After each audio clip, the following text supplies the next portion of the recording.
আমি মুসলমান, আপনিও মুসলমান, আপনার আল্লাহ আমার আল্লাহ এক। অথচ আমি টুপি খুলতে চাই না, লজ্জা পাই, আর আপনি টুপি দিতে চান না, দিলে লজ্জা পান। কত ভিআইপি মুসলমান। আমি দাড়ি কাটতে লজ্জা পাই, আপনি দাড়ি রাখতে লজ্জা পান। দেখছেন নি কারবার? আমি মসজিদে না ঢুকলে লজ্জা পাই, আর আপনি কেমন মুসলমান যে মসজিদে ঢুকতে গেলে লজ্জা পান। আমি পর্দা না করলে লজ্জা পাই, আর আপনি কেমন মুসলমান যে পর্দা করতে গেলে লজ্জা পান। আমি হারাম দেখলেও ভয় পাই, ধরতেও ভয় পাই, আর আপনি হারাম দিয়া জীবন চালান। সন্তানের খানা হারাম টাকায়, স্ত্রীর খানা হারাম টাকায়। কারণ কি? এরপরে আবার আপনার পেছনে মেহনত খালি আমি একা করি, গাধার মতো সব আলেম আপনার পেছনে দৌড়ায়। তাবলিগওয়ালাদের মেহনত, পীর মাশায়েখের মেহনত, জুমার খতিবের মেহনত, আমাদের বক্তাদের মেহনত, এত মেহনত চলতেছে। এরপরেও কেন আপনার আমলনামা দুর্বল? কেন আপনার চুল মদিনার লাইনে নাই? কেন আপনার দাড়ি মদিনার লাইনে নাই? কার পিছনে ঘুইরা কয় টাকা পাওয়ার আশায় নামাজ ছাড়ছো? কার পেছনে ঘুরিয়া কি পাওয়ার আশায় দাড়ি কাটছো বলো? যার পিছনে ঘুরো লেখা রাখো চান্দাবাজার ধান্দাবাজ, স্বার্থে যদি আঘাত লাগে তোর দল থেকে নাম কাটবে না, লেখা রাখ তোর কল্লা কেটে দিবে। ও আমার কলিজার যুবক, বিবেক আল্লাহ দিছে বুঝার জন্য, একটু বুঝো। একটা বেনামাজি বেআমলওয়ালার নজরে যদি পাওয়ার থাকে, তাহাজ্জুদওয়ালা, কান্নাওয়ালা, তেলাওয়াতওয়ালা, তাকওয়াওয়ালার নজরে কেন পাওয়ার হবে না? এবার দলিল নিবা না? নাও দলিল। ইয়া আইয়ুহাল্লাযীনা আমানু ইন তাত্তাকুল্লাহ ইয়াজআল লাকুম ফুরকানা। আয়াত নাও, হাদিস থেকে দলিল। ক্বালা রাসূলুল্লাহ সাল্লাল্লাহু আলাইহি ওয়া আলিহি ওয়া সাল্লাম ইত্তাকু ফিরাসাতাল মুমিন ফাইন্নাহু ইয়ানজুরু বিনূরিল্লাহ। আল্লাহওয়ালাদের আল্লাহ স্পেশাল পাওয়ার দান করেন। এটা সবাইরে দেয় না, বেনামাজিরে দেয় না, সুদখোরকে দেয় না, হারামখোরকে দেয় না, একমাত্র তাকওয়াওয়ালাকে দেন। ওই পাওয়ারের নাম কোরআনের ভাষায় ফুরকান। ওই পাওয়ারটাকেই হাদিসে বলে ফেরাসাত। মা মা'নাল ফুরকান হুয়া নূরুম মিন ইলাহি। এরে আমার কলিজার যুবক, আল্লাহর ভয় যখন অন্তরে চলে আসবে, বুঝ যখন ঠিক হয়ে যাবে, তখন তুমি স্কুলে পড়ার পরও দেখবা নামাজ ছাড়তে ভাল লাগে না। কেন? আল্লাহর ভয় ঢুকে গেছে। আল্লাহর ভয় যখন অন্তরে ঢুকবে, ম্যাজিস্ট্রেটের চেয়ারে বৈশাও সে তেলাওয়াত করবে। আল্লাহর ভয় যখন অন্তরে আসবে, ওই বান্দা তখন র্যাবের চাকরি করলেও সুদের টাকা খাবে না। এমন নাই? আমি বানায় বলতেছি। ও আমার কলিজার যুবক, ওই পেছনের কথাটা আবার রিপিট করতেছি রে বাবা।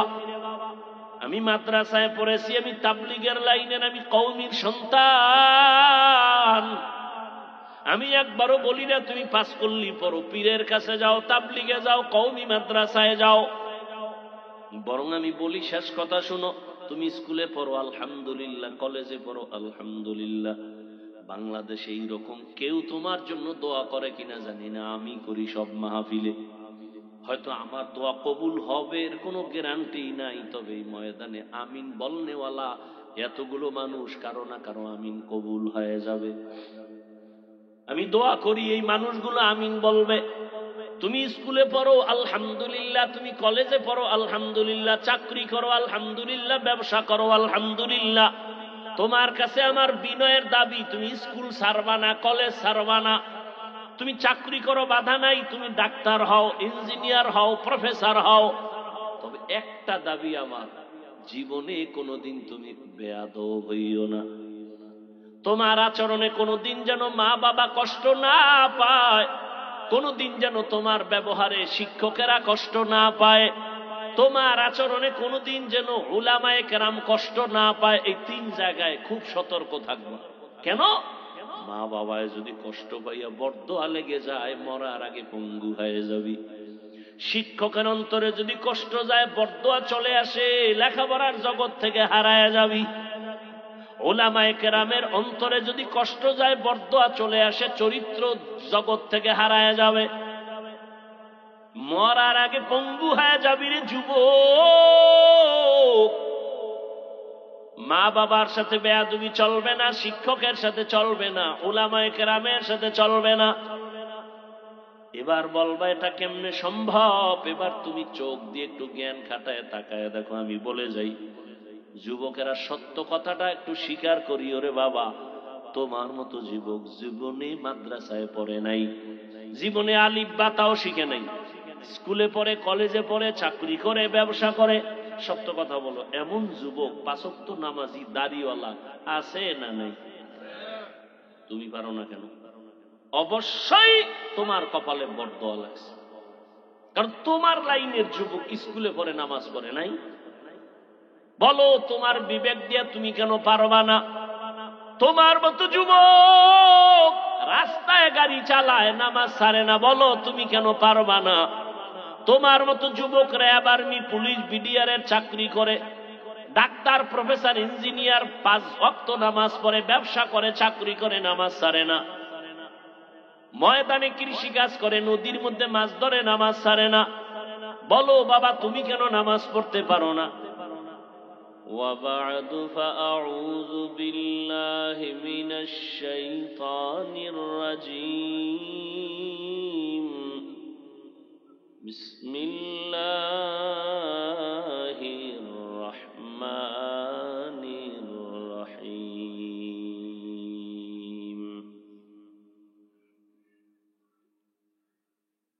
يا أيها الذين آمنوا اتقوا الله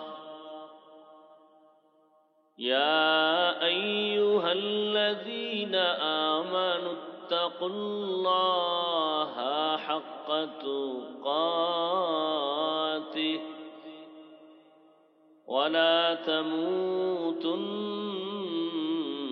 إلا وأنتم مسلمون.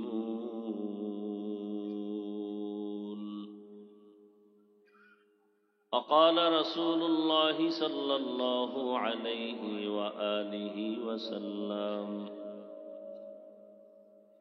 ألا كلكم راعين كلكم مسؤول عن رعيته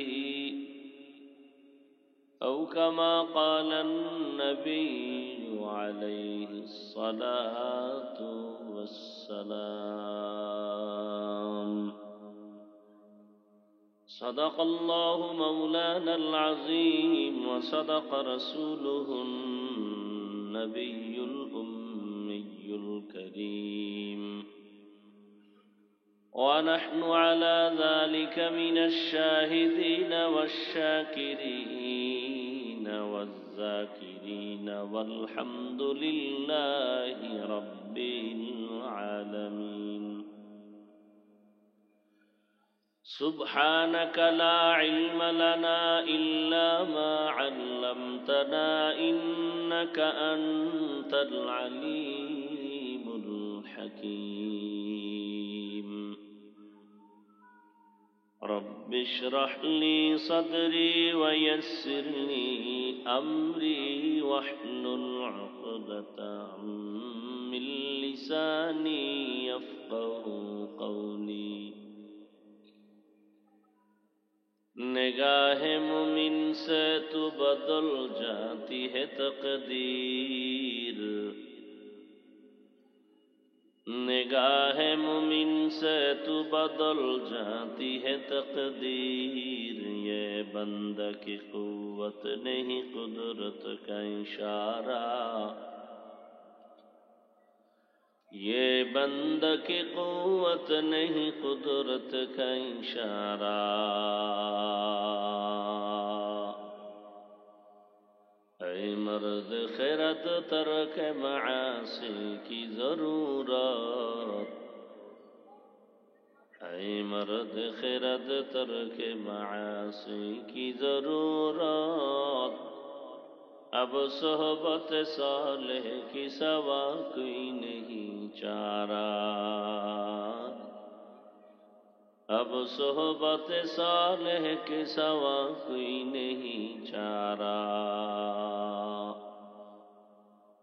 मरदूद है पीछे हमें खबर नहीं लेकिन,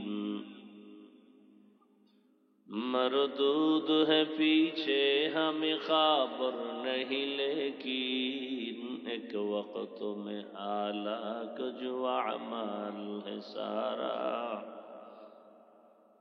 एक वक्त में हालाक जो अमाल है सारा।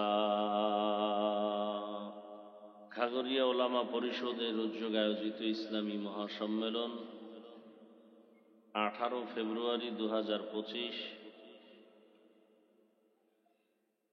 খাগড়িয়া ভোরবাজার হাই স্কুল ময়দানে আয়োজিত আজকের এই মাহফিলে উপস্থিত মোহতারাম সম্মানিত সভাপতি মাওলানা মোহাম্মদ ইউনুস সাহেব, প্রধান অতিথি আল্লামা মুফতি ওবায়দুল্লাহ হামজা দামাত বারাকাতুহুম, হযরত উলামায়ে কেরাম, আল্লাহ পাকের দরবারে শুকর যে আল্লাহ আমাদেরকে সুস্থ রেখেছেন এবং পৃথিবীর শ্রেষ্ঠ মজলিস উলামায়ে আহলে হকের মজলিস, গুনাহ মাফের মজলিস, তওবা কবুলের মজলিস, বরকতিয়ে মজলিসে আমাদেরকে হাজির হওয়ার তৌফিক দান করেছেন। নিয়ামতের শুকর আদায়ার্থে ঈমানের আওয়াজকে উঁচু করে এক আওয়াজে উচ্চ কণ্ঠে সকলেই কালিমাতুশ শুকর উচ্চারণ করি, দিল খুলে জবান থেকে পড়ি আলহামদুলিল্লাহ। দরুদ ও সালাম সৈয়দুল মুরসালিন রহমাতুল লিল আলামিন, শফিউল মুজনিবিন, খাতামুন নবিয়্যিন, সৈয়দুস সাকালাইন, ইমামুল মুরসালিন, শফিয়ে আযম, রসূল আকরাম, রহমতে আলম, নবিয়ুল আরব আল আজম, হাবিব কিবরিয়া, আশরাফুল আম্বিয়া, সৈয়দুল আম্বিয়া, शफीअ महशर, साक़ी कौसर, आका इनामदार, मदीना का ताजदार, आफताब नबूवत, फ़ख्र मौजूदात, सैयदुल मखलूक़ात, हज़रत मुहम्मदुर रसूलुल्लाह। আবার পড়েন সাল্লাল্লাহু আলাইহি ওয়া আলিহি ওয়াসাল্লামের উপর। নবীর নামে দরুদ পড়লে লাভ না ক্ষতি? একবার পড়ছেন, 3টা পুরস্কার সাথে সাথে পেয়ে গেছেন। প্রথম পুরস্কার 10টা গুনাহ মাফ হয়ে গেছে। দ্বিতীয় পুরস্কার আল্লাহর দরবারে মর্যাদা 10 গুণ বেড়ে গেছে। তৃতীয় পুরস্কার 10টা নেক আমল নামায় যোগ হয়েছে। আল্লাহ পাকের দরবারে এই দরুদ বড় দামি এক আমল। হাদিসে পাকে নবীজি বলেন যে এই দোয়া হবে জমিনের মধ্যে, ওই দোয়া আসমানে যাওয়ার জন্য দরুদ লাগবে। দরুদ নাই, দোয়া আসমানে যাবে না, আর সে আজিমে যাবে না। দরুদ এমন একটি আমল, সময় কম, সংক্ষেপ, কষ্ট কম, কিন্তু ফলাফল অনেক বেশি এবং মারাত্মক। দুনিয়ার সব উল্টাপাল্টা হবে, দরুদের ফলাফলে কোনো উল্টাপাল্টা নেই। আখেরাতের বরকত তো আছেই, বরং দরুদের নগদ বরকত দুনিয়াতে। আপনি ব্যক্তি থেকে শুরু করে পরিবার, সমাজ, রাষ্ট্র, ব্যবসা বাণিজ্য, চাকরি, সর্বক্ষেত্রে দরুদের আমল করেন, সব ঝামেলা পেরেশানি থাকবে না। উলামায়ে আহলে হক বলেন কমপক্ষে প্রতিদিন 300 বার দরুদ পড়া উচিত। কতবার? তবে শর্ত 2টা। 1 নম্বর শর্ত, খুব নিবিড়ে নির্জনে পড়তে হবে এবং পবিত্র হালাতে পড়তে হবে, একাগ্রতার সাথে। নির্জন জায়গা কই? নির্জন সময় আমার দৃষ্টিকোণ থেকে ফজরের পরে অথবা ঘুমের আগে, এই 2টা খুব নিবিড় টাইম। বিছানায় বসে ঘুমের আগে ওযু সহকারে পবিত্র হালাতে তসবিহ হাতে নিয়া, কি হাতে নিয়া? তসবিহ হাতে নিয়া কমপক্ষে 300 বার দরুদ, সময় থাকলে নামাজের দরুদ, সময় কম হলে এই সংক্ষিপ্ত দরুদ পড়ে ওযু অবস্থায় ডান কাতে ঘুমিয়ে যাবেন, কেবলার দিকে চেহারাটা ঘুরাইয়া। এভাবে যদি আমলটা মুহাব্বতের সাথে চালু রাখতে পারেন, ইনশাআল্লাহ ঘুমের মধ্যেই রসূলের সাথে মোলাকাত হয়ে যাবে। আল্লাহ আমাদের বেশি বেশি দরুদের আমল করার তৌফিক দান করেন। উলামায়ে কেরাম অত্যন্ত গুরুত্বপূর্ণ আলোচনা রেখেছেন, আপনারাও ধৈর্যের সাথে শুনছেন। উলামায়ে কেরামের কথাগুলো সহি তরিকায় আমল করার সকলকে তৌফিক দান করেন। উলামায়ে কেরামের ইজ্জতকে আল্লাহ বেশি বেশি বাড়ায় দেন। উলামায়ে কেরামের বিরুদ্ধে যারা লেখে বা বলে, আল্লাহ তাদের হেদায়াত দান করেন। আমি আপনাদের দোয়া নেওয়ার জন্য আসছি এবং পাশাপাশি সংক্ষিপ্ত আলোচনার নিয়তে কোরআনে হাকিমের সূরা আলে ইমরানের এক আয়াতে কারীমা তিলাওয়াত করেছি। নবীজির হাদিস থেকে একটি হাদিস পড়েছি। আয়াত ও হাদিসের আলোকে ইখলাস ও রুহানিয়াতের সমন্বয় কিছু কথা আমাকে বলার মতো, আপনাদেরকে শুনবার মতো সহি নিয়তে সহি তরিকায় সহি কিছু কথা আমার আপনার সকলের জন্য আল্লাহ কবুল করেন। বক্তার এলেম আমল দিয়ে কিন্তু বয়ান হয় না। যত বড় এলেমওয়ালা আর আমলওয়ালা বক্তা হোক, বয়ান ভিন্ন জিনিস, মুখস্থ করেও করা যায় না।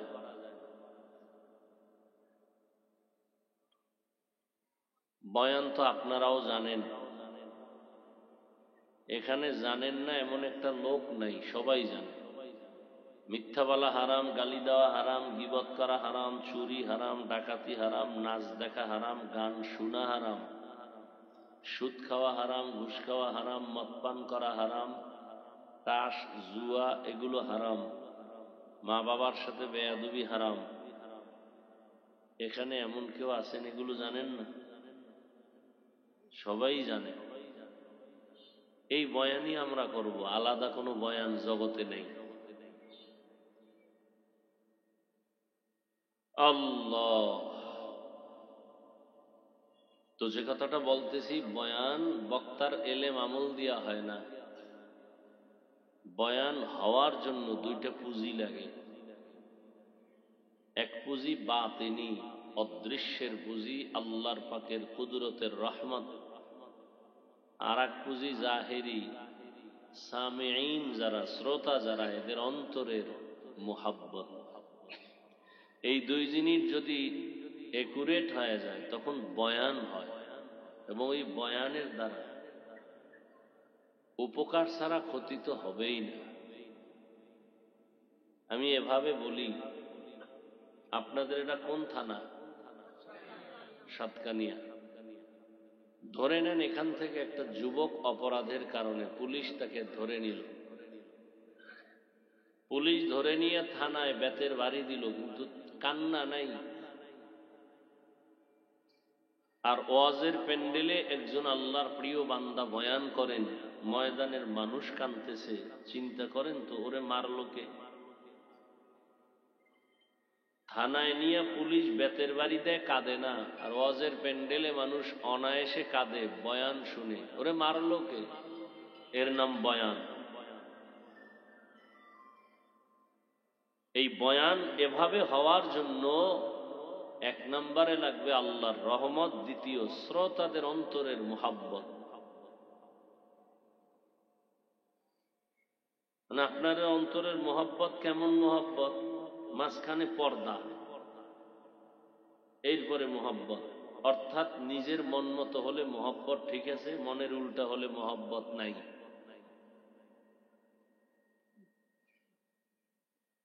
যারা মোবাইল নিয়ে ব্যস্ত, এরা তো মোবাইলের ধ্যানে আছে, এর বয়ানের ধ্যানে নাই।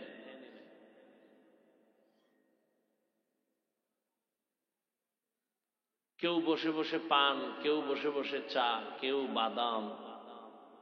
এই বয়ান একটু সহজ, এত সহজ বয়ান। আল্লাহ যদি বুঝ না দেন, কার সাধ্য আছে বুঝাবো? আমি হাফিজুর রহমান কেন, মক্কা মদিনার ইমাম কেন? ভালো করে কথাগুলো মনে রাখবেন। স্বয়ং রসুলও যদি বয়ান করে, ওর কপালে হেদায়াত আসবে না।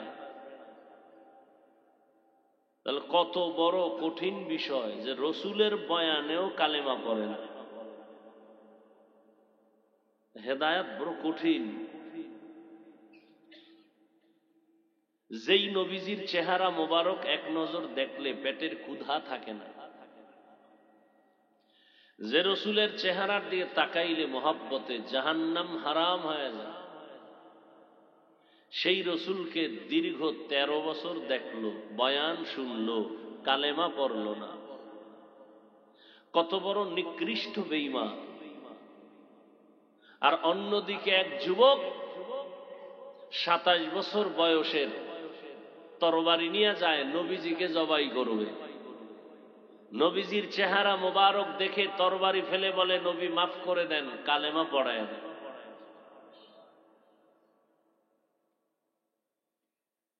13 বছর নবীর বয়ান শুনিয়াও কালেমা পড়ে না। আর 27 বছরের যুবক রসুলকে জবাই করতে গিয়ে কালেমা পড়ে। এর নাম কপাল, এর নাম হেদায়াত।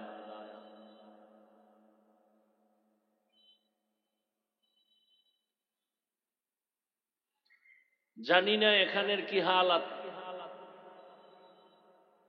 যতটুকু বুঝি বলার চেষ্টা করি, মানবেন কিনা সেই জিম্মেদারি আপনার, বলবো কিনা সেই চিন্তা আমার।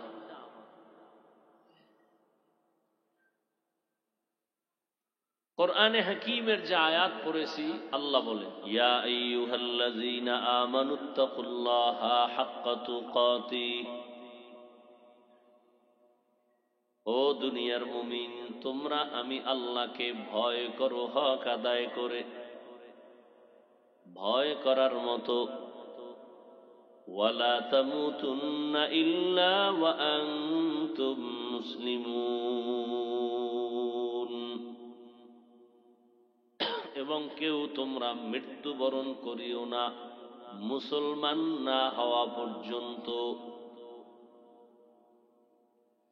রহমতের নবী বলেন, আলা কুল্লুকুম রাঈন ওয়া কুল্লুকুম মাসউলুন আন রাইয়াতিহি, সাবধান হে উম্মত, তোমরা প্রত্যেকেই দায়িত্বশীল। আল্লাহর আদালতে দাঁড়াইয়া দায়িত্বের কারণে জবাবদিহিতার কাঠগড়ায় হাজির হতে হবে। রহমতের নবী হাদিস সাহাবায়ে কেরামদের সামনে যখন ব্যক্ত করলেন, সাহাবাদের মধ্য থেকে প্রশ্ন করলেন, ইয়া রাসূলুল্লাহ, হাশরের ময়দানে দায়িত্বের কারণে জবাবদিহিতার কাঠগড়ায় দাঁড়াতে হবে, জানতে চাই কে কার উপরে কি পরিমাণ দায়িত্বশীল। রহমতের নবী বললেন, অধীনস্থ যার মানুষগুলো থাকবে, আর অধীনস্থদের যিনি কর্তা হবেন, গার্ডিয়ান হবেন, তিনি হবেন অধীনস্থদের জন্য দায়িত্বশীল। যেমন মা বাবা সন্তানের অধীন, মা বাবার অধীন সন্তান, এ কারণে প্রত্যেক মা বাবা সন্তানের জন্য দায়িত্বশীল। সমস্ত ছাত্ররা শিক্ষকদের অধীন, প্রত্যেক শিক্ষক ছাত্রদের জন্য দায়িত্বশীল। প্রত্যেক স্ত্রী স্বামীর অধীন, প্রত্যেক স্বামী তার স্ত্রীর জন্য দায়িত্বশীল। প্রত্যেক মুসল্লি মসজিদের ইমাম ও খতিবের অধীন, প্রত্যেক ইমাম ও খতিব মুসল্লিদের জন্য দায়িত্বশীল। প্রত্যেক ইমাম ও খতিব কিসের দায়িত্বশীল? কথা বলেন না কেন? কি ভাবে আছেন?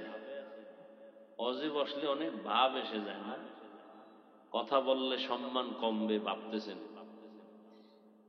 এই জন্যই বললাম, বয়ান এত সোজা না। অনেক জায়গায় বসি বয়ান করতেছি, কখন 2 ঘন্টা হলো খবর নাই। আর অনেক জায়গায় বসি বয়ান খুঁজতেছি, কি বয়ান করব।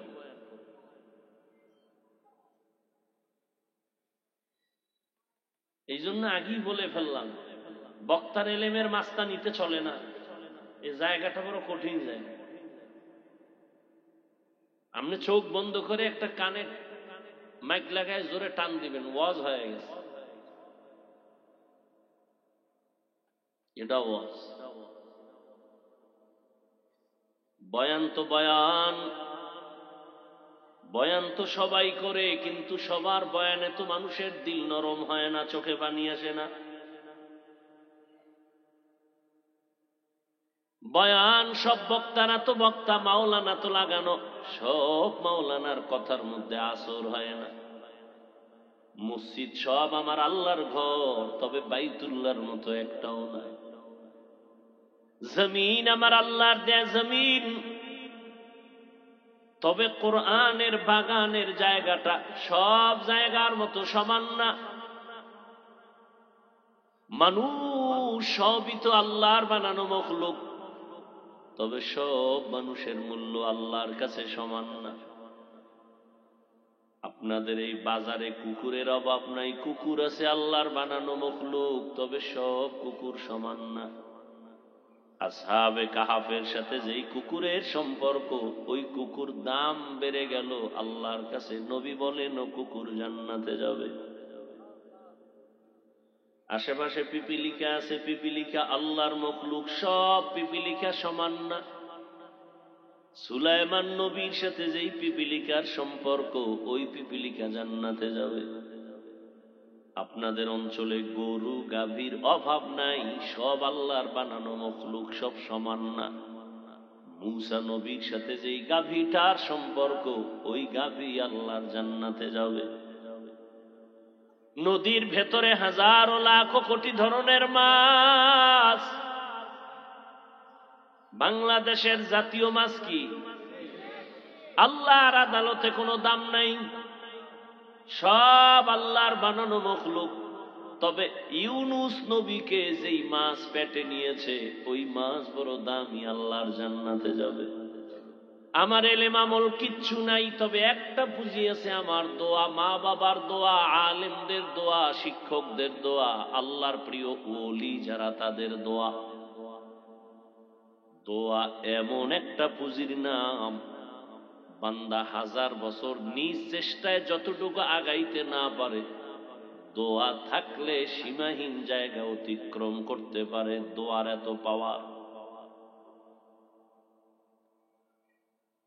জান্নাতের 10 জন সাহাবা এত দামি, রহমতের নবী বলেন, বেলাল, আমি জান্নাত মেরাজ গেলাম, জান্নাতে তোমার পায়ের হাঁটার আওয়াজ পেলাম। 10 জন সাহাবাদের লিস্টিতে বেলালের নাম নাই। ও বেলাল, তোমার এত মর্যাদা কেন, এত বরকত কেন? তুমি কি করো যে তোমার হাঁটার আওয়াজ পেয়েছি জান্নাতে? আমার মাওলা যদি কবুল করে নেন,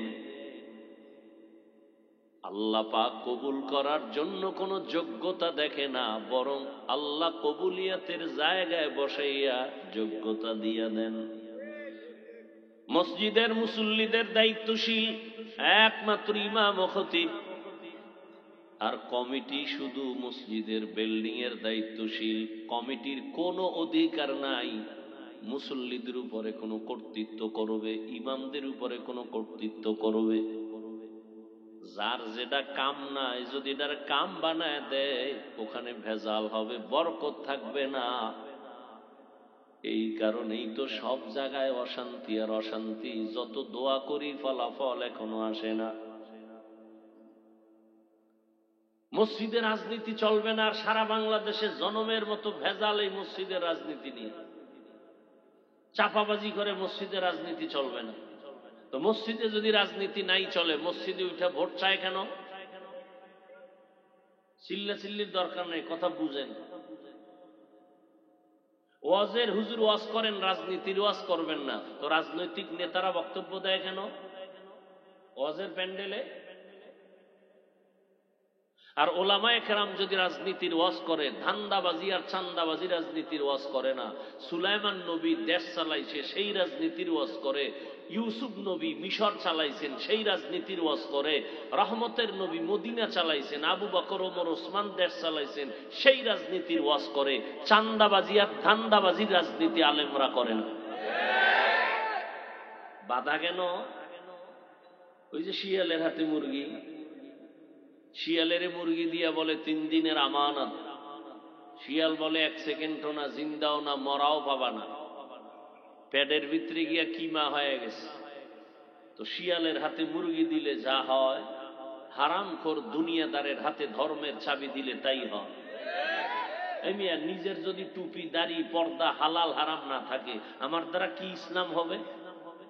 কাগজ কলম নিয়ে বসবা ভবিষ্যৎ প্রজন্মের যুবক বাবারা, লেখা রাখো,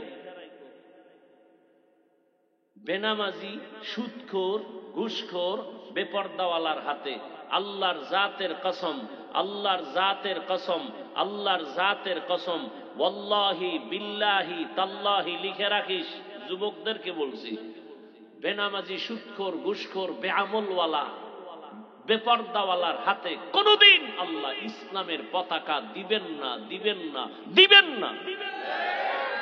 অতএব কোন সুদখোর, ঘুষখোর, বেনামাজি যদি আমি ইসলাম চাই, ও ধান্দাবাজ, ও চান্দাবাজ, ওর আল্লাহ দিবেন না ওর হাতে ইসলাম। কোন সুদখোরের হাতে ইসলাম নিরাপদ নয়, কোন ঘুষখোরের হাতে ইসলাম নিরাপদ নয়। আল্লাহর রসুলের কোন বেআমলওয়ালা উম্মতের কাছে ইসলাম নিরাপদ নয়। যদি সব দুনিয়াদার হয়ে যায়, আল্লাহ নতুন মানুষ পাঠাবেন ইসলাম ঠিকাবার জন্য। ইসলাম হেফাজতের জিম্মাদার রসুলকেও আল্লাহ বানান নাই, ইসলাম হেফাজতের জিম্মাদার আল্লাহ নিজে নিয়েছেন। যদি কোনো ব্যক্তির দ্বারা ইসলাম থাকবে, তাহলে রসুলকে আল্লাহ নিয়ে যাইতেন না। ইসলাম কোন ব্যক্তির কাছে ঠেকা নয়, সমস্ত ব্যক্তি ইসলামের কাছে ঠেকা। অতএব অমুকে না থাকলে ইসলাম থাকবে না, কুফুরি কথা, মিথ্যে কথা। ইসলাম আল্লাহ টিকাইবেন, কেমনে টিকাইবেন সেটা আল্লাহ ভালো জানেন। কোন ব্যক্তির কাছে আল্লাহ ইসলাম অক্ষ করে দেন নাই। খুব ভালো করে মনে রাখবেন।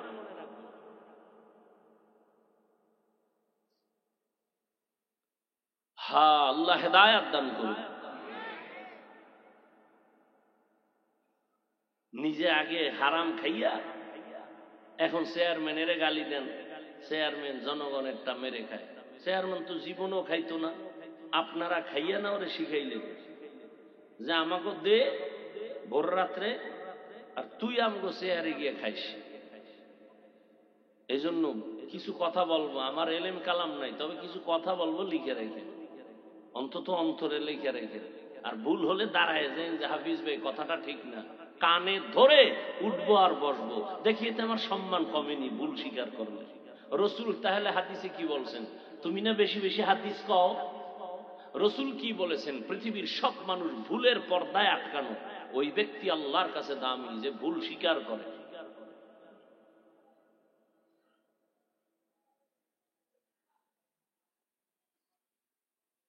জনগণ যদি হারামখোর হয়, তার নেতা হারামখোর হবে, লিখে রাখো।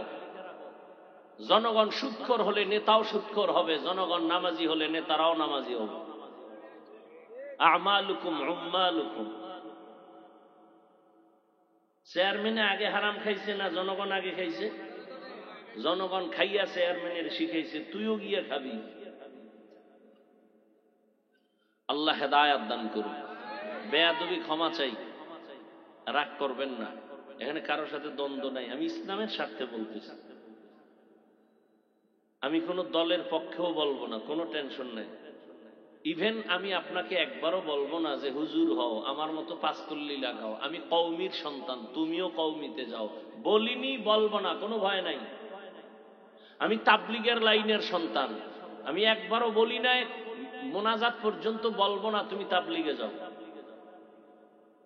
আমি পীরের মুরিদ, শুধু মুরিদ না, যারা পীর মুরিদি পছন্দ করে না, এদের ব্যাপারে আমার কঠিন বক্তব্য, সারা বাংলাদেশে চ্যালেঞ্জ করা বক্তব্য। এই জমিনে যারা পীর আউলিয়া মানে না, ওরা কোরআন মানে না, বুখারী শরীফ মানে না, ওরা ভণ্ড। ওদের যারা ভণ্ড বলে না তারাও ভণ্ড। এবার বুঝ আমি কেমন পীরের মুরিদ। কিন্তু একবারও বলবো না তুমি পীরের কাছে যাও, বলিনি, বলবো না, কোনো টেনশন নেই। বরং যুবকদের জন্য সুসংবাদ, এটা আমার দিলের বড় আশা। আমি একটা যুবকের বিপক্ষে একটা স্লোগান দিব না, ঠান্ডা মাথায় শুনো কি বলতে চাই। রহমতের নবী বললেন, অধীনস্থদের যিনি কর্তা হবেন তিনি অধীনস্থদের দায়িত্বশীল।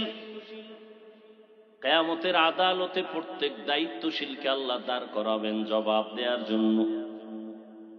ভিন্ন একজন সাহাবী বললেন, ইয়া রাসূলুল্লাহ, আমার অধীনেও কেউ নাই, আমিও কারো অধীনে নাই, আমার দায়িত্ব কি? আমার মা নাই, বাবা নাই, ছেলে মেয়ে কিচ্ছু না, আমি একা। রহমতের নবী বললেন, সাহাবী, আপনি আপনার অঙ্গ প্রত্যঙ্গের দায়িত্বশীল। কিয়ামতের আদালতে আপনার অঙ্গ প্রত্যঙ্গের দায়িত্বের কারণে জবাব দিতে হবে। আল্লাহ দুটো হাত দিয়েছেন, বিনা কারণে দেন না, এগুলোর আলাদা কাজ আছে, ডিউটি আছে। আল্লাহ দুটো চোখ দিয়েছেন, ডিউটি আছে, করলো কিনা জবাব দিতে হবে। আল্লাহ দুটো কান দিয়েছেন, এগুলো এমনি দেন নাই, বিনা কারণে দেন না, এগুলোর প্রত্যেকের আলাদা আলাদা ডিউটি আছে। কিয়ামতের দিন আমার আল্লাহর আদালতে এগুলোর জবাব দিতে হবে। আল্লাহ বলেন, আল ইয়াউমা নাখতিমু আলা আফওয়াহিহিম ওয়া তুকাল্লিমুনা আইদিহিম ওয়া তাশহাদু আরজুলুহুম বিমা কানু ইয়াকসিবুন। দস্তগুয়াদ মঞ্চুনি দুজদিদাম, লবগুয়াদ মঞ্চুনি বুসিদাম, চশমগুয়াদ চিদাম গমজা হারাম, রোশগুয়াদ চিদাম সমরুল কালাম। কিয়ামতের ময়দানে আল্লাহ জিজ্ঞাসা করবেন, এই বান্দা, দুটো হাত আমি দিয়েছি যেই কাজের জন্য, ওই কাজ হাত করলো কিনা জবাব দাও। অনেক মিথ্যাবাদী ভয়ে, আযাবের ভয়ে বলবে হ্যাঁ ডিউটি পালন করেছে, অথচ করে নাই। সাথে সাথে আল্লাহ জবানটারে বন্ধ করে বলবেন, হ্যাঁ তুই নিজেরটা নিজে বল। আল্লাহ অর্ডার করবেন, হাত আল্লাহর সামনে কথা বলবে। আপনাদের থেকে জানতে চাই, হাত আসলে কি কথা বলতে পারে? আপনাদের হাত কথা বলতে পারে? কিন্তু আল্লাহ যখন অর্ডার করবে পারবেনি। এই বিশ্বাসটা আছে অন্তরে? আজীবন এই বিশ্বাসটা রাখলে ভেজাল কমবে। কি ভেজাল? মরা গেছে কথা কয় কেমনে? আজীবন মনে রাখবা, পৃথিবীর বিবেক যদি বলে এটা হবে না, আমার রব বলে আমার কুদরতে সেটা হবে।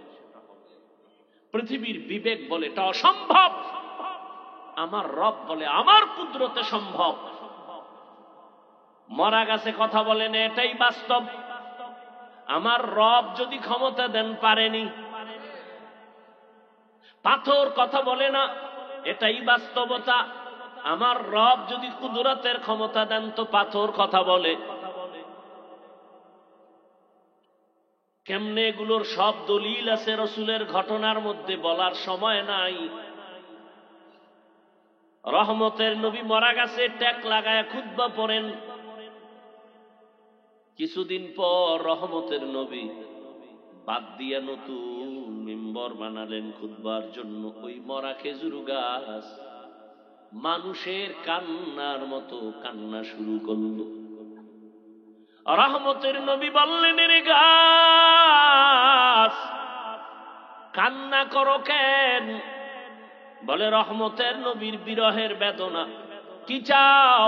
আমি দোয়া করি তুমি আবার তাজা হও, ফল আসবে, খেজুর আসবে, উম্মতেরা খাবে। কয় না না। কি চাও? আমি চাই আমার মানুষের মতো জানাজা পড়া এখানে দাফন করবেন। কিয়ামতের দিন আমি আপনার জান্নাতের পাশে থাকব। উস্তুনেহান নানা আজ হাজরে রসুল নালামি জাদ হাম চুয়ার বাবা আকুল।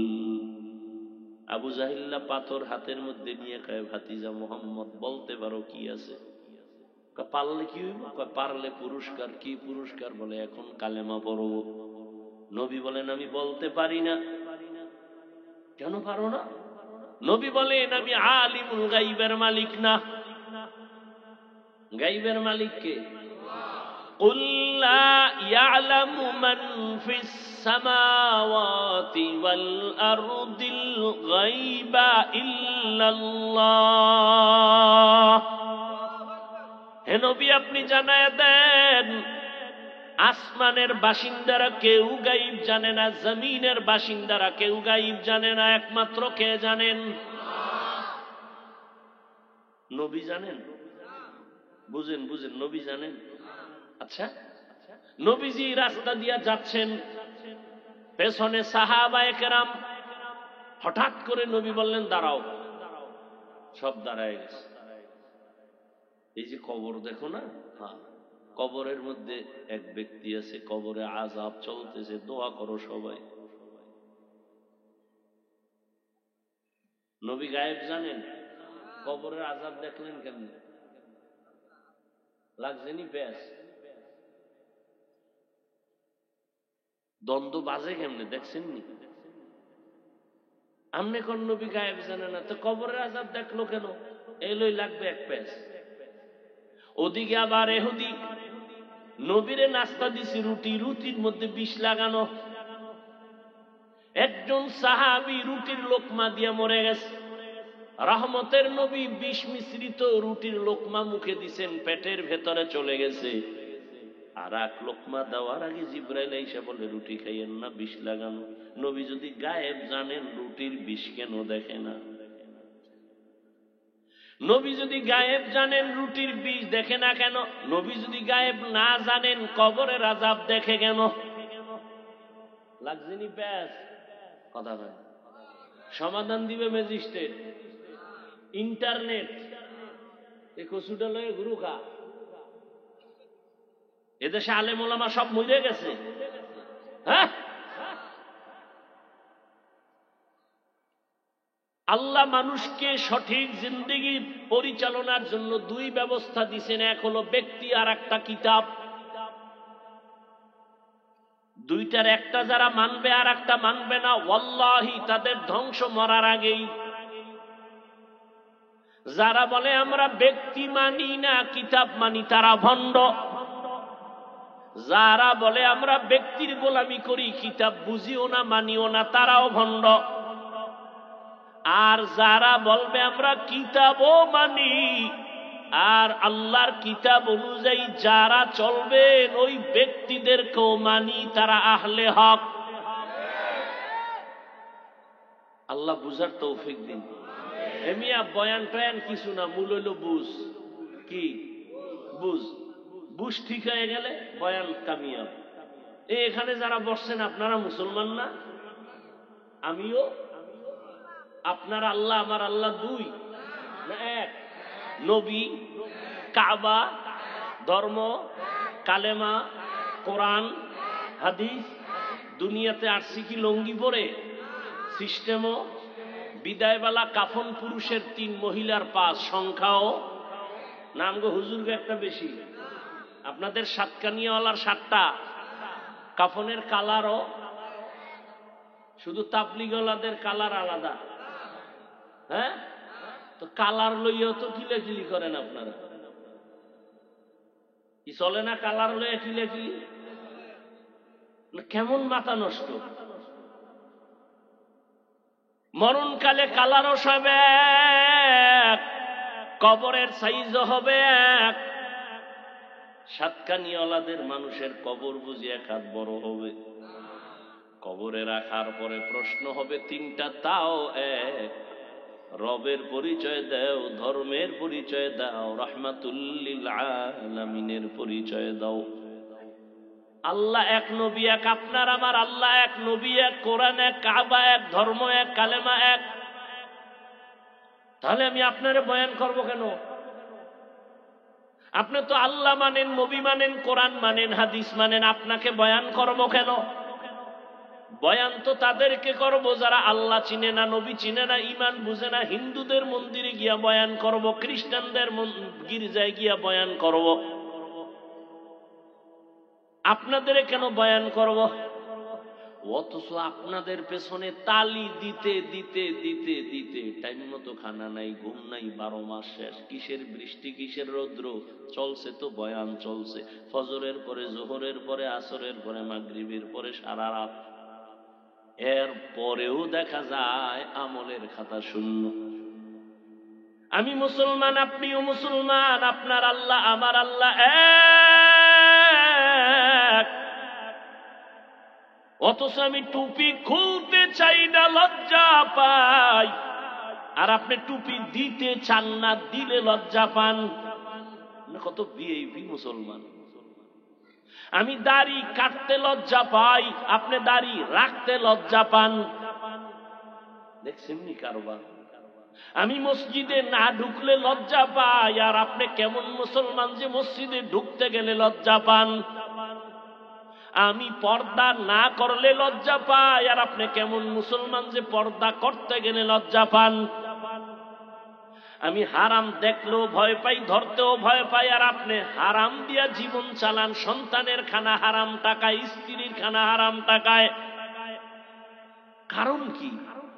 এরপরে আবার আপনার পেছনে মেহনত খালি আমি একা করি, গাধার মতো সব আলেম আপনার পেছনে দৌড়ায়। তাবলিগওয়ালাদের মেহনত, পীর মাশায়েখের মেহনত, জুমার খতিবের মেহনত, আমাদের বক্তাদের মেহনত, এত মেহনত চলতেছে।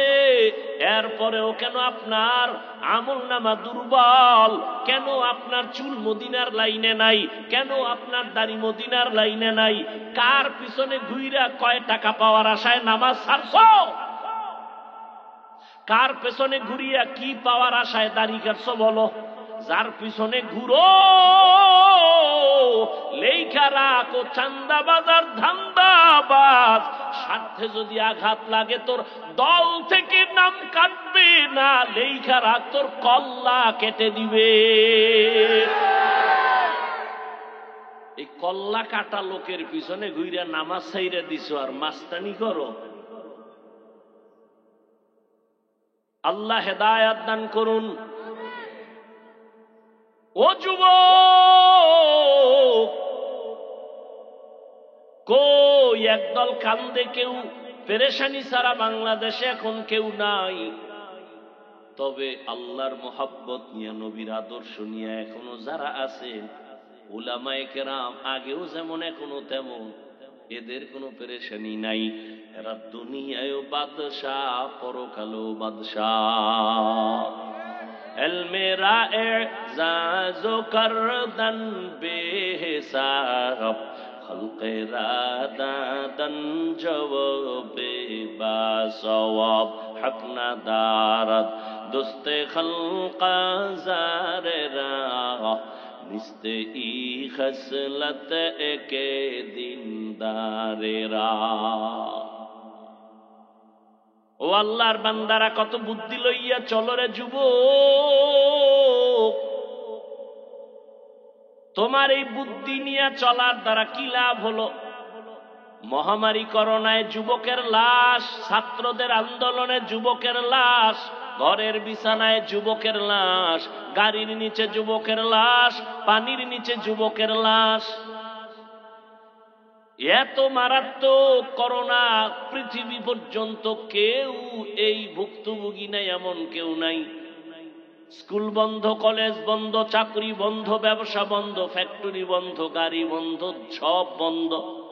কিন্তু ভুইলা যাস না রে যুবক, এই জমিনে এত ক্ষতি হয়ে গেল, কিন্তু একটা মাদ্রাসা বন্ধ হয় নাই। ট্রিপল মাস্ক লাগায় বসে রয়েছে কুলাঙ্গা, মরবে না। কয় মার্কস? ট্রিপল মার্কস বাবারে ধরছে করোনায়। এমন কুলাঙ্গার, বাবার লাশের কাছে যায় না, করোনা মরবে না, মাস্ক লাগায় দূরে আছে। এলাকার গরিব লোকের টাকা দিয়া কয় লাশটা বাইরে ফালায় দে। গরিব লোকেরা লাশটা টেনে টেনে রাস্তায় ফেলে দিল। ইতিহাস ভুলিস না যুবক, বেয়াদবি ক্ষমা চাই। আবার যদি বলো নিচে আইসা পাও ধরলে ক্ষমা, বল নিচে আসি। ও আমার কলিজার যুবক, ইতিহাস ভুলে যাইও না। ওই করোনার সময় এদেশের টুপিওয়ালা আলেমরা শত শত করোনার লাশ কাঁধে নিয়ে গোসল করাইয়া, কাফন পরাইয়া, জানাজা পরাইয়া কবরে রাখছেন। একজন হুজুরেও করোনাই মরে নাই। এরপরও তোর কপালে ঠাডা পড়ছে, তোর চোখে খালি হুজুরি খারাপ। আসলে তোর কপালে কোন বড়দের বরদোয়া লাগছে। এই জন্য আমি তো ভয় পাই। সারা বাংলাদেশে বলি, বরদোয়া যারা নিয়ে চলে ওরা চাকার তলে মাথা ঢুকে যাবে, টেরই পাবে কখন যে হঠাৎ করে পড়ে যাবে আর শরীরের এক অংশ অবশ হয়ে যাবে। অভিশপ্ত সন্তান ছাড়া আলেমের বিরুদ্ধে কোনোদিন কথা বলতে পারে না।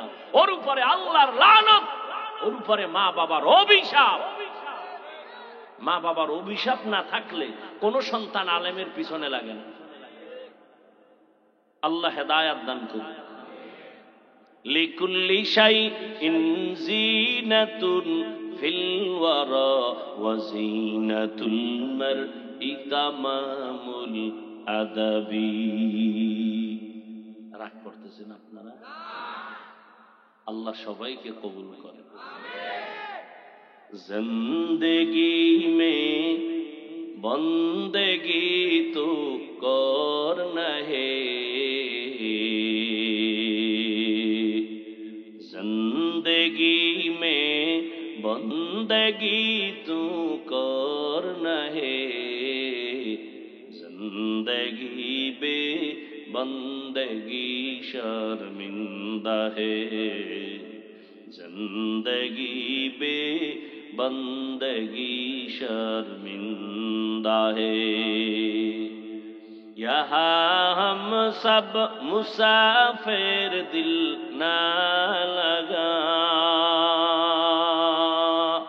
अहले दिल की नजर से रूह करता जा, शाह दौलत सब फकीर घर नेक ने है, शाह दौलत सब फकीर घर नेक ने है। जिंदगी में बंदगी तू करना है, जिंदगी में बंदगी तू करना है, जिंदगी बे बंदगी शर्मिंदा है, जिंदगी बे बंदगी शर्मिंदा है। जिंदगी में बंदगी कुन बंदगी, बंदगी बे जिंदगी शर्मिंदगी। भाईरा आमार, রহমতের নবী বলেন হাসরের ময়দানে দায়িত্বের কারণে জবাবদিহিতার কাঠগড়ায় দাঁড়াতে হবে। কিয়ামতের ময়দানে হাত কথা বলবে, ঠোঁট কথা বলবে, পা কথা বলবে। ও দয়ার মালিক, এই হাতের দ্বারা ভালো কাজ করবে, মানুষের কল্যাণে করে নাই। চোখ আল্লাহর সামনে বলবেন, হে আল্লাহ, এই চক্ষু তুমি যা দেখার জন্য বলেছো তা দেখে নাই। চোখ দিয়া মা দেখবে সওয়াব, বাবা দেখবে সওয়াব। চক্ষু দিয়া বাইতুল্লাহ তাকায় দেখবে সওয়াব। এই চোখ দিয়া মা বাবার চেহারা দেখবে, আলেম দেখবে সওয়াব। আল্লাহর কোরআন তাকায় দেখবে সওয়াব। কিন্তু না, তোমার এই গোলাম এই চোখ দিয়া মা দেখে নাই, বাবাকে মোহাব্বতের নজরে দেখে নাই, বাইতুল্লাহ দেখে নাই, কোরআন দিয়া তাকায়া দেখে নাই, বরং সারা রাত দরওয়াজা জানালা বন্ধ করিয়া মোবাইলটা সামনে নিয়ে সারাটা রাত কবিরা গুনাহ দেখে দেখে রাত কাটিয়েছে। চোখের জেনা, কানের জেনা, জবানের জেনা, অন্তরের জেনা করে করে এই মোবাইল দিয়ে সারা রাত কাটিয়েছে। আল্লাহর আদালতে চোখ কথা বলবে। এজন্য রহমতের নবী বলেন, দায়িত্বশীল, তোমার দায়িত্ব পালন করো। ও মা বাবা, সন্তানের দায়িত্বশীল আপনি। আল্লাহ কোরআনের এক আয়াতে বলেন, ইয়া আইয়ুহাল্লাযীনা আমানু কু আনফুসাকুম ওয়া আহলিকুম নারা ওয়াকুদুহান নাসু ওয়াল হিজারা আলাইহা মালাইকাতুন গিলাযুন শিদাদুন লা ইয়াসুনাল্লাহা মা আমারাহুম ওয়া ইয়াফআলুনা মা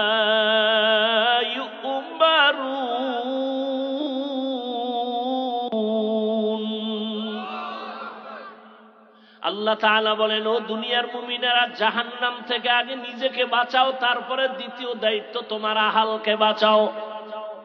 মা বাবা, জাহান্নাম থেকে আগে নিজেকে বাঁচাও, তোমার আহাল সন্তানকেও বাঁচাও। স্বামী, তুমি নিজেকে জাহান্নাম থেকে বাঁচাও, এরপরের দায়িত্ব তোমার আহাল স্ত্রীকেও বাঁচাও। শিক্ষক, জাহান্নাম থেকে আগে নিজেকে বাঁচাও, দ্বিতীয় দায়িত্ব তোমার আহাল ছাত্রদেরও বাঁচাও। মসজিদের ইমাম ও খতিব, জাহান্নাম থেকে আগে নিজেকে বাঁচাও, দ্বিতীয় দায়িত্ব তোমার আহাল মুসল্লিদেরকেও জাহান্নাম থেকে বাঁচাও। ওয়ার্ডের মিম্বার, জাহান্নাম থেকে নিজেকে আগে বাঁচাও, ওয়ার্ডের মানুষকেও বাঁচাও।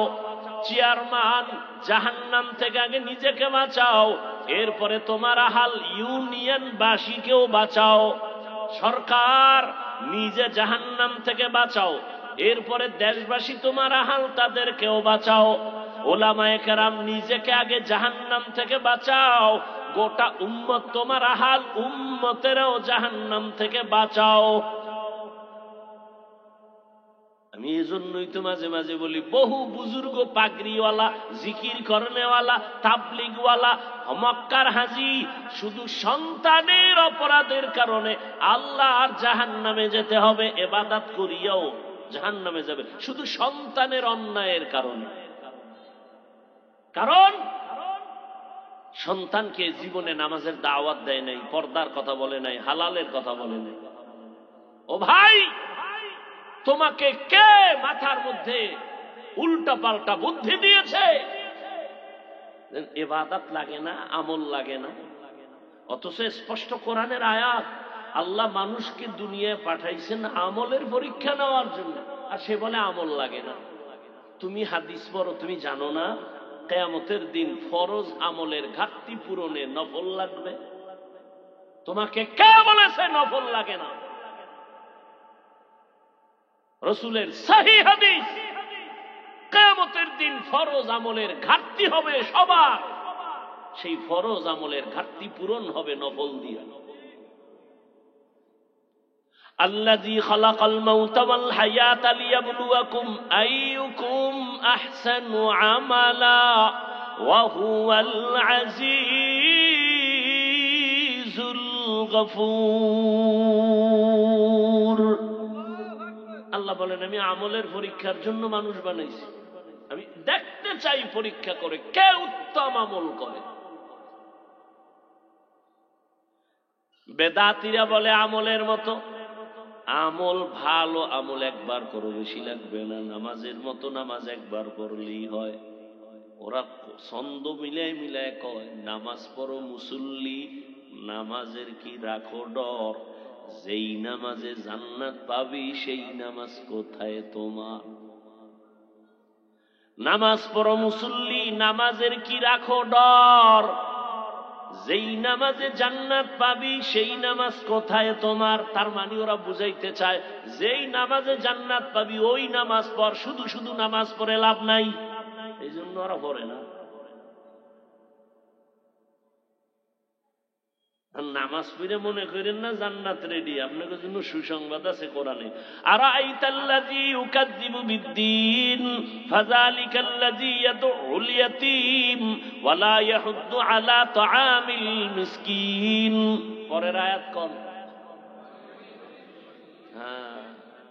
মুসল্লি নামাজির জন্য ওয়াইল নামক জাহান্নাম। এবার বুঝেন কেমন নামাজ পড়েন। ওয়াইল নামক জাহান্নাম, জাহান্নামের মধ্যে মারাত্মক জাহান্নামের নাম ওয়াইল। এই ওয়াইল নামক জাহান্নাম মুসল্লিদের জন্য। এবার বুঝেন কোন মুসল্লি? নামাজ তো পড়ি, বাহাদুরি করি, বেনামাজি দেখলে সি করি, নিজের নামাজ কবুল হয়েছে কিনা খবর নেই। আল্লাহ হেদায়েত দান করেন। ইয়া আইয়ুহাল্লাযীনা আমানুত্তাকুল্লাহা হাক্কা তুকাতিহি ওয়া লা তামুতুন্না ইল্লা ওয়া আনতুম মুসলিমুন।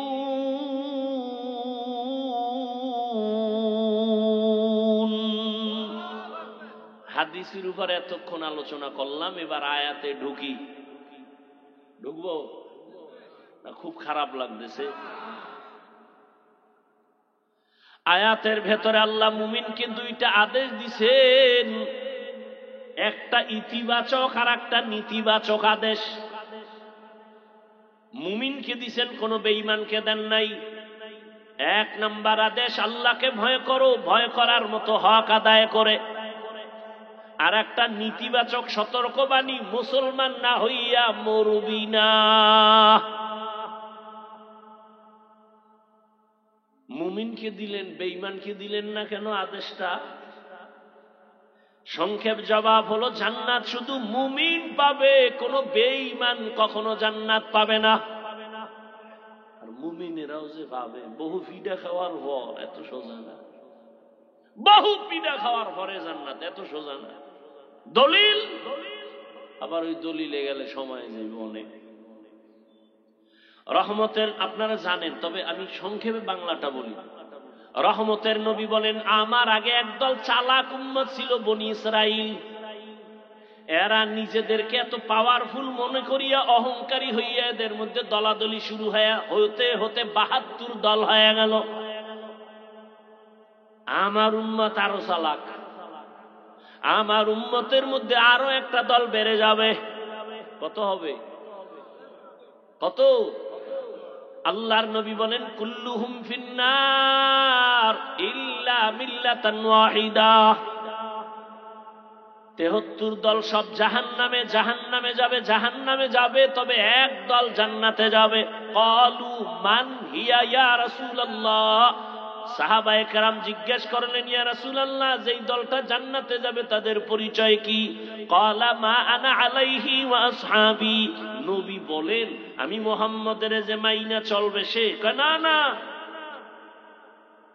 নবী যদি বলতেন আমারে মাইনা চললে জান্নাতি হইতো, নবী বলে নাই। নবী বলেন, আমার আদর্শ যারা মানবেন আর আমার হাতে গড়া সাহাবাদের কেউ যারা মানবেন তারা জান্নাতে যাবে। অতএব যারা শুধু নবী মানে, সাহাবায়ে কেরামদেরকে মানবে না, তারা মুসলমান হলেও ৭২ দল জাহান্নামীদের অন্তর্ভুক্ত।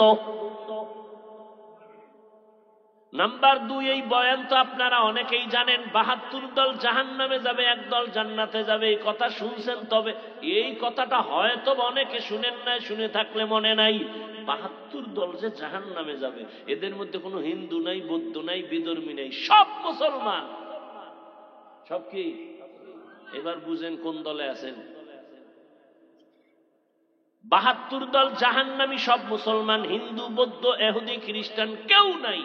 ৭২ দল জাহান্নামী মুসলমান, আর এক দল জান্নাতি, তারাও মুসলমান। তাহলে বুঝেন তো মুমিনের জান্নাত পাওয়া কত কঠিন হবে। আল্লাহ আমাদের হেদায়েত দান করুন। এবার আদেশ দিলেন, আমাকে ভয় করার মতো ভয় করো, হক আদায় করে। সাহাবায়ে কেরাম পেরেশান হয়ে গেলেন, ইয়া রাসূলুল্লাহ, আল্লাহ যত বড়, ওই পরিমাণ হক আদায় করে আমরা তো ভয় করতে পারবো না, কেউই পারবে না। নবীও চিন্তায় পড়ে গেলেন। আল্লাহ আয়াত নিয়ে জিব্রাইলকে পাঠায়, কয় নবী সমাধান দিয়ে দাও, জিব্রাইল যাও। আয়াত দিয়ে পাঠায় দিলেন, নবী আপনি শুনায়া দেন, ইত্তাকিল্লাহ মাস্তাতাতুম, আমার হক আদায় করার দরকার নাই, বরং বান্দা তার সাধ্য মতো যেন আমারে ভয় করে। দ্বিতীয় আদেশ, এই মুমিন, মুসলমান না হইয়া মরবি না। কারে কইছে? কাফেরে রে। কারে? আপনারা এখানে মুমিন না বলে, মুসলমান না। আল্লাহ এটা কি কইলেন? যে এই মুমিন, মুসলমান না হয়ে মরিস না। কঠিন কথা। আমরা যেমন মুমিন তেমন কি মুসলমান। তো আল্লাহ আবার কেন বললেন মুমিন মুসলমান হইয়া মরিস? কেমন যেন মনে হয় আমরা তাহলে মুমিন হইছি, মুসলমান বুঝি হইতে পারিনি, এমন বুঝায় না?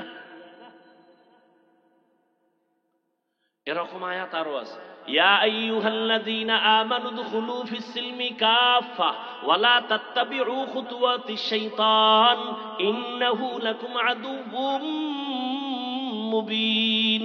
ও মুমিন, ইসলামের মধ্যে পরিপূর্ণ ঢুকে যাও।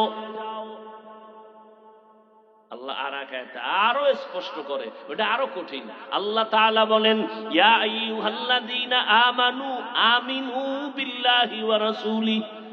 ও মুমিনেরা, আল্লাহর উপরে রাসূলের উপরে ঈমান আনো।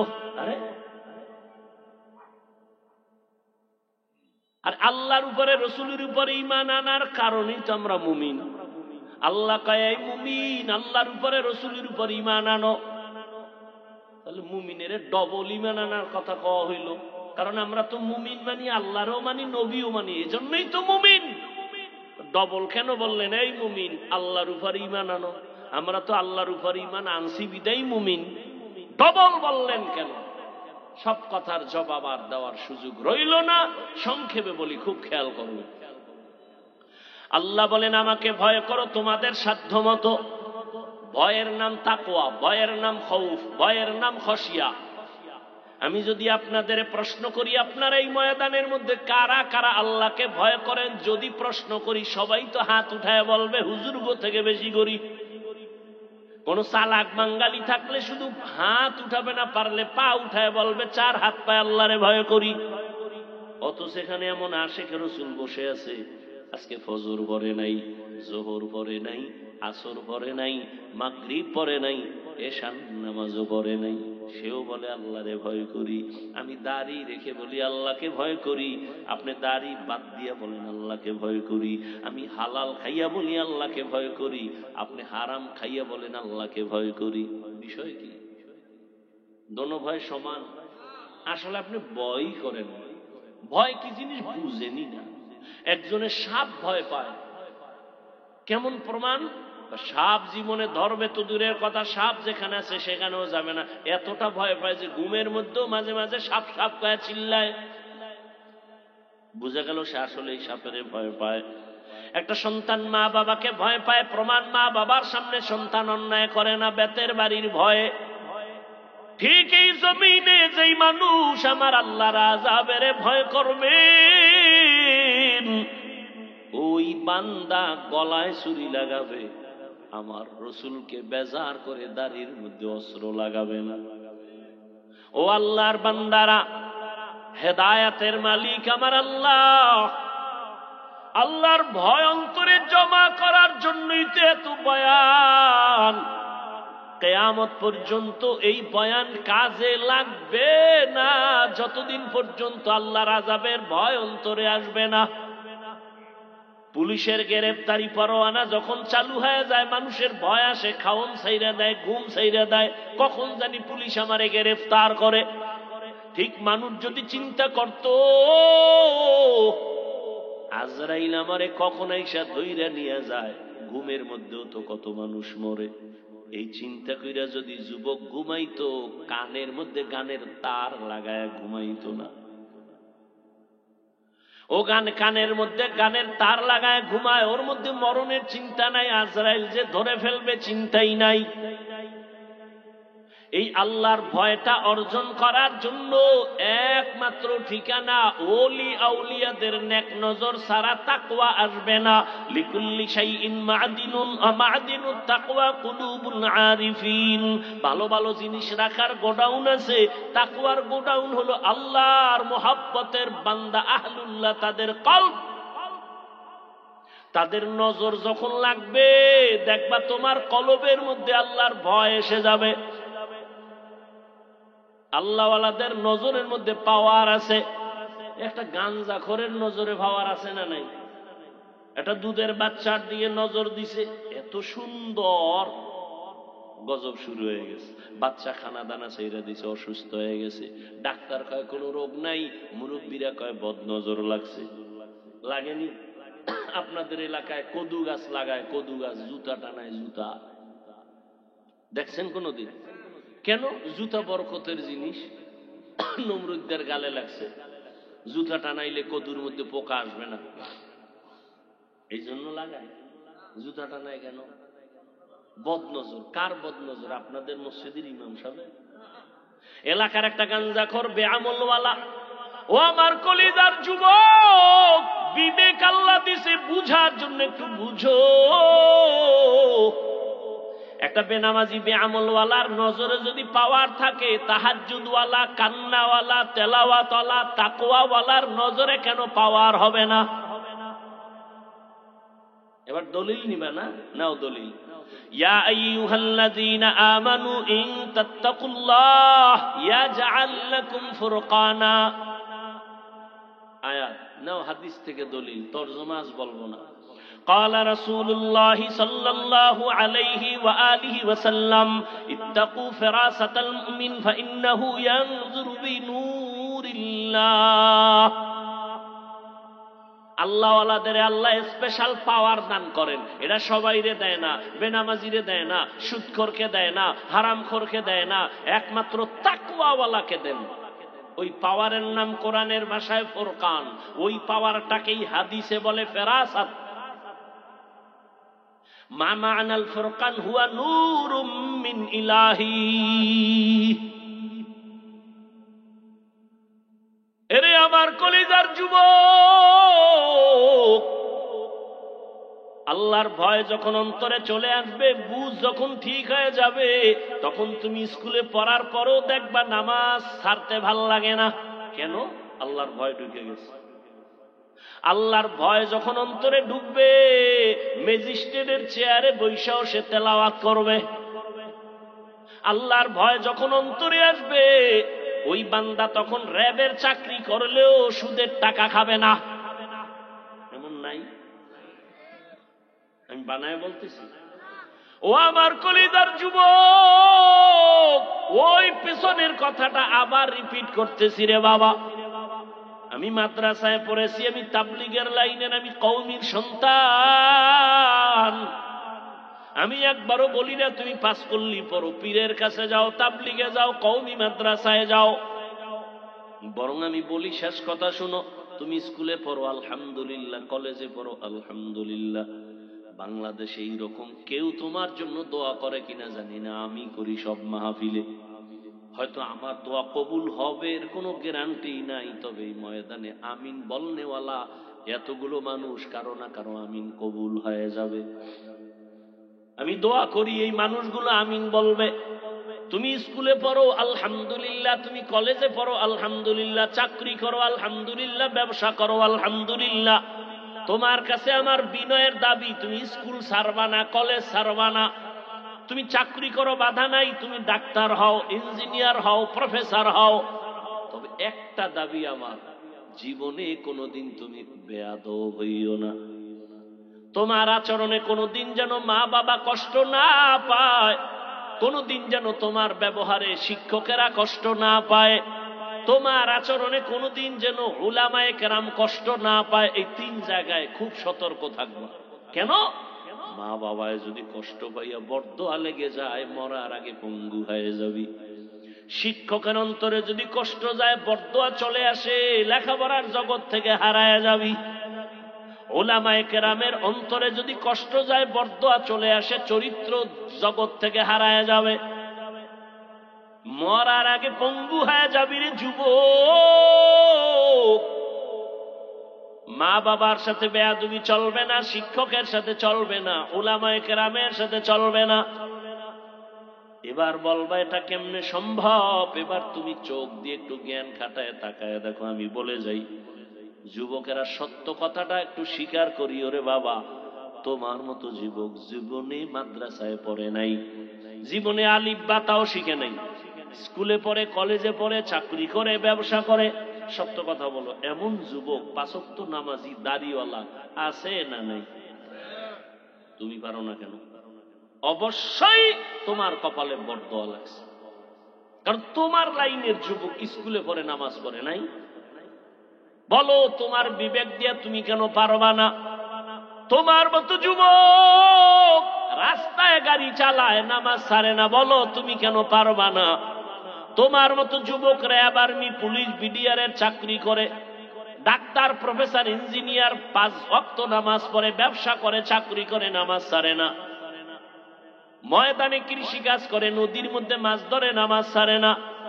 বলো বাবা, তুমি কেন নামাজ পড়তে পারো না? তোমার মতো যুবক 5 ওয়াক্ত নামাজ পড়ে, এখনো নগদ প্রমাণ চাও? নগদ? চট্টগ্রাম বিশ্ববিদ্যালয়ের বারান্দায় গিয়ে দাঁড়ায় দেখো, ঢাকা কলেজে গিয়ে দেখো, জাহাঙ্গীরনগরে গিয়ে দেখো, এখন রানিং ক্লাস করতেছে, মাথায় পাগড়ি, বড় দাড়ি, বড় জামা, মনে হয় যেন বড় কোন মসজিদের খতিব। এই যুবক, কোন মসজিদে জুমা পড়াও? আস্তাগফিরুল্লাহ, আমি তো আরবি পারি না। তাহলে তোমার এই হালাত কেন? একমাত্র কারণ আমার মা বাবার দোয়া আর উলামায়ে কেরামের নেক নজর লাগছে। এমনি ক্লাস করো? হ্যাঁ, আমি কলেজে ক্লাস করি, টুপি ফালাই না, দাড়ি ফালাই না, নামাজ সারি না, পাগড়িও খুলি না। শিক্ষকেরা কিছু কয় না? কয় তো। সবাই বলে এই ছেলেটার মতো ভালো সন্তান নাই। ক্লাসে কি মাইয়ারা নাই? আছে। ডিস্টার্ব করে না? কয় কিসের ডিস্টার্ব? ছেলেরা বন্ধু হয়ে মাঝে মাঝে বলে চল একটু আড্ডা দিতে যাব। আল্লাহর কুদরত, মেয়েরা আমার পক্ষ হইয়া দাঁড়ায়, কয় আল্লাহর পথে আছে, সাইরা দে, ওরে ডিস্টার্ব করিস না। আমি বানায় বলতেছি, এবার তোমার কপালে থাবড়াও, তোমার কপালে তো খারাপ। কেন এই অভিশপ্ত কপাল লয়ে দুনিয়াতে আসছো কেন? তোমার কপালে কার বরদোয়া লাগছে বলো? কেন তুমি নামাজ পড়ো না ঠিক মতো? রসুলের হাদিস কি তুমি শোনো নাই? বেঈমান আর মুমিনের ব্যবধান নামাজ। বেঈমান নামাজ পড়ে না, মুমিন নামাজ ছাড়ে না। আর নামাজি যদি পড়ো, সেই নামাজ তোমাকে মিথ্যা বলাবে কেন? সেই নামাজ তোমাকে হারাম খাওয়াবে কেন? কিসের নামাজ পড়ো? তোমার মতো নামাজি কি আল্লাহ কোরআনে বলছে ফাওয়াইলুল লিল, তোমার মতো মুসল্লি ওয়াইল নামক জাহান্নামী। ইয়া আইয়ুহাল্লাযীনা আমানুত্তাকুল্লাহা হাক্কা তুকাতিহি ওয়া লা তামুতুন্না ইল্লা ওয়া আনতুম মুসলিমুন। আল্লাহর ভয় যাদের অন্তরে থাকবে, ওই বান্দা গুনাহ করবে না। আর যে গুনাহ করবে না, ওই বান্দা খাঁটি মুসলমান হইয়াই কবরে যাবে। আর যে খাঁটি মুসলমান হইয়া কবরে যাবে, সে বিনা হিসাবে জান্নাতি। মুসলমান অর্থ কি? ইসলাম থেকে মুসলিম বহু বচন, মুসলমান। আল ইসলাম গরদান নেহাদান বাতাত, বিনয়ের সাথে আল্লাহর কাছে আত্মসমর্পণ করার নাম মুসলিম। আত্মসমর্পণকারীর নাম মুসলিম, করার নাম ইসলাম। যে আত্মসমর্পণ করে সে এক বচনে মুসলিম, বহু বচনে মুসলমান। তাহলে যে আল্লাহর হুকুমের সামনে সারেন্ডার হয়, সে গুনাহ করবে না। আর সেই সারেন্ডার হওয়ার জন্য একটা পুঁজি লাগবে, তাকওয়া। আর সে তাকওয়া অর্জনের একমাত্র ঠিকানা আল্লাহর প্রিয় বান্দা যারা আহলুল্লাহ, তাদের নেক নজর। তাদের নজর লাগবে তো কলবের মধ্যে তাকওয়ার পাওয়ার চলে আসবে। ও আমার কলিজার যুবক বাবারা, ও পর্দার আড়ালের আম্মা জানেরা, আপনাদের এই সন্তানদের যতটা কথা আমি বুঝাইলাম, আপনি মা যদি দোয়া না করেন কোনোদিন এগুলো কাজে লাগানো সম্ভব হবে না। কারণ এই দুনিয়ায় যত সন্তান ভালো হয়ে আসছে সব হলো মায়ের অবদান। এ কারণেই তো মায়ের সম্মান অনেক বেশি। এরে পর্দার আড়ালের আম্মা জান, আপনারা নবী না, নবীদের মা সাহাবায়ে কেরামদের মায়ের মতো দামি। আপনারা তো খাদিজা রাদিয়াল্লাহু আনহার মতো দামি, ফাতিমা রাদিয়াল্লাহু আনহার মতো দামি, আয়েশা রাদিয়াল্লাহু আনহার মতো দামি। এরে আম্মা জান, এই এলাকায় আপনাদের মতো কত মা এখনো আছে বেপরদায় চলে না, মোবাইলে সময় নষ্ট করে না, নামাজ ছাড়ে না। আপনার মতো কত মা আছে স্বামীর মাল নষ্ট করে না। আপনারা কেন পারবেন না? এখনো সময় আছে, তওবা করেন। আল্লাহ সন্তান দান করছেন, আদর্শ ডাক্তার বানায় যান, আদর্শ ইঞ্জিনিয়ার বানাবে, আদর্শ প্রফেসর বানাবেন। বেয়াদব যেন না হয়। সন্তানের ব্যবহারে মা বাবা, শিক্ষক, আলেম ওলামারা যেন কষ্ট না পায়। তাহলে দুনিয়াতে মরার আগেই তার ধ্বংস চলে আসবে। এরে আম্মা জানেরা, এখনো সময় আছে, তওবা করে নেন। বেপরদায় চলবেন না, আর স্বামীর মাল খেয়ানত করবেন না, মোবাইলে সময় নষ্ট করবেন না। এ দুনিয়ায় মায়ের চোখের পানি আর দোয়া থাকলেই সন্তান ভালো হয়ে যাবে। 1 মিনিটে একটা ঘটনা বলি। এই জমিনের মধ্যে মদিনাতুল মুনাওয়ারা থেকে একজন আল্লাহর বান্দা ভারতে আসছে কালেমার দাওয়াত দিতে। ঘুরা ঘুরা দাওয়াত দিতে দিতে লক্ষ লক্ষ বিধর্মী তার হাতে মুসলমান হয়ে গেছে। আপনারা সবাই তার নাম জানেন, খাজা মুঈনুদ্দিন চিশতি আজমিরি রহমাতুল্লাহ আলাই। মায়ের সামনে একদিন আনন্দ করে। মা বলে, এই মুঈনুদ্দিন এত খুশি কেন? বলে, মা লক্ষ লক্ষ বিধর্মী মুসলমান হয়েছে। মা বলে, মুঈনুদ্দিন এগুলো তোর বাহাদুরি না, আমি মায়ের অবদান। মুঈনুদ্দিন চিশতি রহমাতুল্লাহ আলাই বলেন, মা তোমার অবদান কি? মা চোখের পানি ছেড়ে কাঁদে আর বলে, সন্তান তুই আমার গর্ভে যখন আসছো, আল্লাহর কসম ওই দিন থেকে আমি একটা রাত ঘুমাই নাই। ভোর রাতে আমি আল্লাহর কাছে সিজদায় পড়ে কান্না করেছি, দোয়া করেছি, আল্লাহ আমার গর্ভের সন্তান তোমার ওলি হিসাবে কবুল করে নিও। শুধু তাই না, তুই যখন দুনিয়াতে আসছো, আমি মা তোরে যতদিন দুধ পান করাইছি রে বাবা, 1 ফোঁটা দুধ আমি বিনা অজুতে তোর মুখে দেই নাই। ওরে আম্মা জানেরা, একটা মা যখন বাচ্চাকে বিনা অজুতে দুধ দেয় না, ওই বাচ্চা আল্লাহর ওলি হবে না তো কে হবে? এজন্যই বললাম মায়ের অবদান, একটা সন্তান ভালো হওয়ার ক্ষেত্রে মায়ের অবদান বেশি। এজন্যই তো ইমাম গাজালি রহমাতুল্লাহ আলাইহি বলেন, প্রত্যেকটা সন্তানের জন্য প্রাথমিক শিক্ষিকা হলো তার মা। এরে আম্মা জানেরা, এখনো তৈরি হয়ে যান। বৃদ্ধ বাবাজিরা এখনো তওবা করেন। আপনার মতো কত বুড়ারা মসজিদে গিয়া নামাজ পড়ে, আপনি কেন পারবেন না? ও আমার যুবক বাবারা, এখনো সময় আছে, তওবা করে নাও। মরিয়া গেলে যাব, হায়াতের মালিক আল্লাহ, রিজিকের মালিক আল্লাহ, ইজ্জতের মালিক আল্লাহ। আর নামাজ ছাড়বা না, বেপরদায় চলবা না, দাড়ি কাটবা না, মা বাবারে কষ্ট দিবা না। নবীজির তরিকা মেনে, উলামায়ে কেরামের দোয়া পরামর্শ নিয়ে, শিক্ষকের দোয়া নিয়ে নবীর আদর্শে চলবা। তওবা করার মতো যদি অন্তর তৈরি হয়, মুনাফিকি যদি কারো অন্তরে না থাকে, খাঁটি তওবার নিয়ত যাদের আছে, 2 হাত আল্লাহকে দেখাইয়া দাও। আয় আল্লাহ, হাতগুলো কবুল করে নেন, তওবা কবুল করে নেন, তওবার উপরে মজবুত হইয়া চলার তৌফিক দান করেন, আমিন। আলহামদুলিল্লাহি রাব্বিল আলামিন, ওয়াসসালাতু ওয়াসসালামু আলা সাইয়্যিদিল আমবিয়া ওয়াল মুরসালিন ওয়া আলা আলিহি ওয়া আসহাবিহি আজমাইন। ইয়া আরহামার রাহিমিন,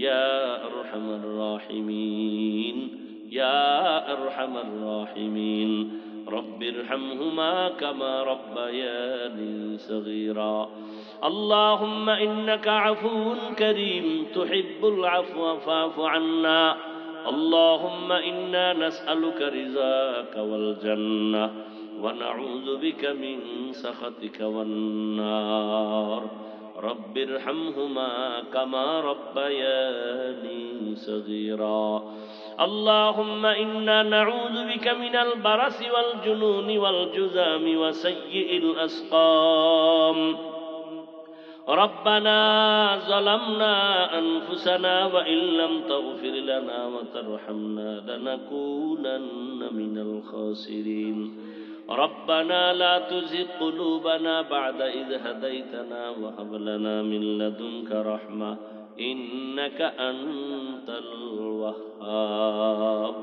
يا الله মাহফিল কবুল করে নেন আয়োজনকারী সহযোগিতাকারীদের কবুল করে নেন এলাকায় শান্তি দান করেন মা বোনদের আবেদা বানায় দেন সন্তানগুলো নেককার বানায় দেন